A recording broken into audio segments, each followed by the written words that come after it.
Our first stop is SAIGON, located in Kent, Washington. Starting off with complimentary green tea that would warm your soul oh so nicely before your pho comes out.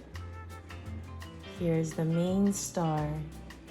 Anytime I travel to a new city, I love to try the local pho because I know in certain areas, certain restaurants make it differently. So any opportunity that I get, I will definitely stop by any Vietnamese restaurant with a lot of great reviews to try the pho out there to see if they are on point as San Diego is. Interception of the egg rolls, but first, let's go ahead and try this broth before we add any sauces, which is really important because the broth takes the longest to make. Some restaurants would make it overnight and it just tastes so clean, so fresh.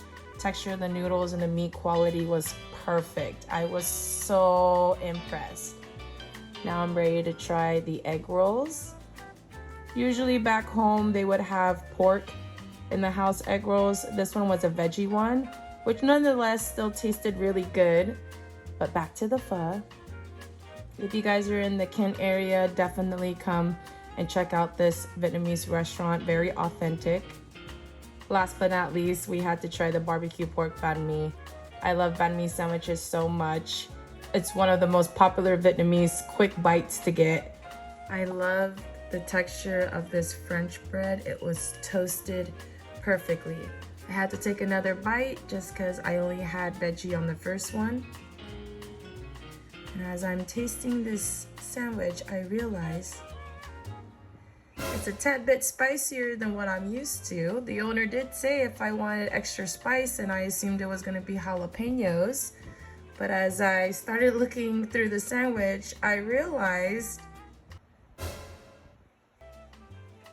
that they had cut up red Thai chili peppers up in this banh mi. I'm sorry, no ma'am, no ma'am. I had to remove these things so quickly before the rest of my taste buds would have been burnt off for the rest of the day, because I have never in my life gotten a banh mi sandwich that had chopped Thai chili peppers in it. Next on our list is the famous Pike Place Chowder, located in downtown Seattle. Not only known for their award-winning chowders, but also their crispy fish and chips, which was definitely something we had to try. We built a huge appetite after hiking for 3 hours. Super excited to finally try this clam chowder. I love clam chowder, and this is probably the best I've ever had. We also got seafood bisque, which was super flavorful as well. I love the texture of the tomatoes in there. We had to take advantage of the bread bowl the soup came in, which was so delicious and so comforting and filling, but we could not finish it all. It was really nice to have the bread to dip in with the soup. I'm so excited for this. I love fish and chips, especially if it comes with tartar sauce. The fish was so crispy and buttery and juicy. The batter had a great amount of seasoning. The tartar sauce was so flavorful. Probably the best fish and chips I've ever had too. I was really shocked. Had to try the fries with the tartar sauce. Amazing spot. A must when visiting Seattle. Our next stop is Crawfish House, located only 25 minutes from downtown Seattle. Upon walking in, you'll see a huge menu with a variety of seafood options. With fun decor to look at and a convenient full bar, we came here for the raw oysters. I've been told by locals that this is not the best place to go to when wanting Seattle oysters, but after spending 3 hours searching and calling over 11 restaurants, this is the only place that had them available. I've had better, but I'm glad I got my oyster craving out of the way.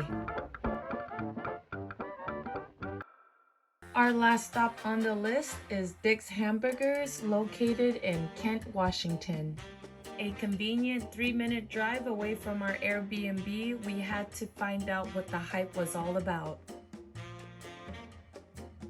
This whole process took about 20 minutes from start to finish to receive our food.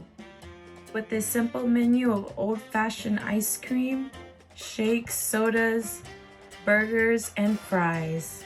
We brought it back to our Airbnb, and the first thing we tried was the root beer float, and you can never go wrong with the root beer float.